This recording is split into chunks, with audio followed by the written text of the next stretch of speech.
Talk health and beauty. இன்னைக்கு வந்து பார்த்தீங்கன்னா சளி இருமலை வேகமாக குறைக்கக்கூடிய ஒரு அருமையான ஒரு ரெமெடி தான் நம்ம ரெடி பண்ணியிருக்கோம். ரொம்பவே ஷார்ட்டாக தான் இன்னைக்கு நம்ம பார்த்துருக்கோம். அதை எப்படி ரெடி பண்ணணுங்கிறத நீங்களும் வீடியோவை ஸ்கிப் பண்ணாமல் பாருங்கள். அதுக்காண்டி வந்து பார்த்தீங்கன்னா நம்ம தூதுவளை தான் எடுத்திருக்கோம். இன்னைக்கு சளி இருமலுக்கு இது ஒரு நிரந்தர தீர்வு. இதை வந்து பார்த்தீங்கன்னா நம்ம சின்ன பிள்ளைங்கலேருந்து பெரிய ஆள் வரைக்கும் இந்த தூதுவளையை இப்போ நம்ம பண்ணக்கூடிய இந்த இடத்துல ப்ரிப்பேர் பண்ணி அந்த ட்ரிங்கை எடுத்துக்கிட்டாங்க அப்படின்னா கண்டிப்பாக அந்த சளி இருமலை கட்டுப்படுத்தி கொடுக்கறதுக்கு ரொம்பவே ஹைலைட்டானது அப்படின்னே சொல்லலாம். அதுக்காண்டி தான் இன்னைக்கு நம்ம தூதுவளை எடுத்துகிட்டு வந்து வச்சுருக்கோம். உடம்புல இருக்கக்கூடிய அந்த நெஞ்சு சளி வறட்டு இருமல் இதுக்கு எல்லாமே இது ஒரு நிரந்தர தீர்வாக அமையும். அடுத்து இது கூட பார்த்திங்கன்னா நம்ம என்ன எடுத்துருக்கோம்னா ஓமவல்லி தான் எடுத்திருக்கோம். ஓமவல்லி பார்த்திங்கன்னா நமக்கு இதை ஓமவல்லிலாம் நம்ம டெய்லி ஒரு ஓமவல்லி வாயில் போட்டு இந்த மழை காலத்துலாம் நம்ம இதை தினமும் ஒன்று சாப்பிட்டோம் அப்படின்னாலே நமக்கு அந்த சளி இருமலே பிடிக்காது. அந்த அளவுக்கு உடம்புல இருக்கக்கூடிய அந்த நோய் எதிர்ப்பு சக்தியை அதிகரித்து நமக்கு அந்த நோய் எதிர்ப்பு சக்தி இருக்குது அப்படின்னா அதை இது பண்ணி கொடுக்கறதுக்கு இது ரொம்பவே ஹைலைட்டானது அப்படின்னு இந்த ஓமவல்லியை சொல்லலாம். அதுக்காண்டி தான் நம்ம ஓமவல்லி எடுத்திருக்கோம். அடுத்து இது கூட பார்த்திங்கன்னா நம்ம எடுக்கக்கூடியது துளசி தான் நம்ம எடுத்திருக்கோம்.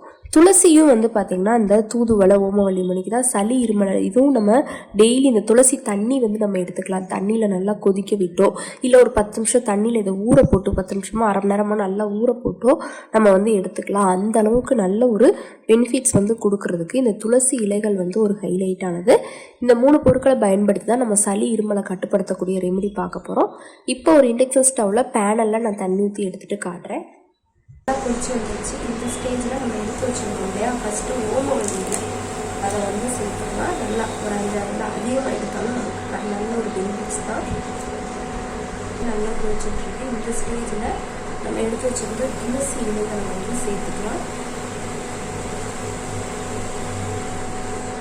நல்லா துளசி இலைகளை மட்டும் அப்படியே சேர்த்துக்கோங்க. இப்போ நல்லா கொதிச்சு வந்தோடனே நம்ம எடுத்து வச்சுக்கலாம். அந்த தூதுவளையும் அப்படியே சேர்த்துக்கிறோம். நல்லா தூதுவளையோட எசன்ஸும் இறங்கி நல்லா கொதிக்கட்டும். மிக்ஸ் பண்ணி விட்டுக்கோங்க. மிக்ஸ் பண்ணி விட்டுட்டு ஒரு 2 நிமிஷம் நல்லா கொதிக்க விட்டுட்டு நம்ம அடுப்பு அமர்த்திடலாம். அடுப்பு அமர்த்திட்டு இது ஒரு கிளாஸில் ட்ரான்ஸ்ஃபர் பண்ணி இதை நீங்கள் எடுத்துக்கோங்க. கண்டிப்பாக அந்த சளி இருமலுக்கு நம்ம மருந்து மாத்திரை இல்லாமல் வீட்டில் இந்த கஷாயம் நம்ம ரெடி குடிக்கிறதுனால நல்ல ரிசல்ட் கொடுக்கும். இது கூட நீங்கள் மஞ்சத்தூள் மல்லி ஆட் பண்ணி நம்ம சேர்த்தோம் அப்படின்னா இன்னும் நல்ல பெனிஃபிட்ஸ் இருக்குது. இப்போ நான் 2 சேர்க்கல.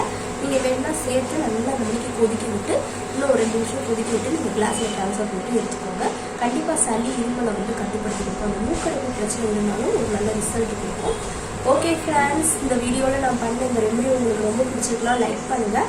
லைக் பண்ணுறது மட்டும் இல்லாமல் உங்கள் ஃப்ரெண்ட்ஸ் அண்ட் ஃபேமிலி மெம்பர்ஸ் கூட இந்த வீடியோவை ஷேர் பண்ணுங்கள். நம்மளோட சீக்ரெட்டாக ஹெல்த் அண்ட் பியூட்டி சேனலை சப்ஸ்கிரைப் பண்ணுங்கள். பக்கத்தில் இருக்கக்கூடிய பெல் பட்டனை டச் பண்ணுங்கள். நீங்கள் பெல் பட்டனை டச் பண்ணுங்கள் அப்படின்னா தான் நம்ம சேனலில் போடுற புது வீடியோக்கள் உங்களுக்கு நோட்டிஃபிகேஷன்லாம் சேரும். நாளைக்கு இதே மணிக்கு ஒரு இன்ட்ரெஸ்டிங்கான வீடியோவில் நான் உங்களை மீட் பண்ணுறேன். அது வரைக்கும் தேங்க்யூ ஃப்ரெண்ட்ஸ்.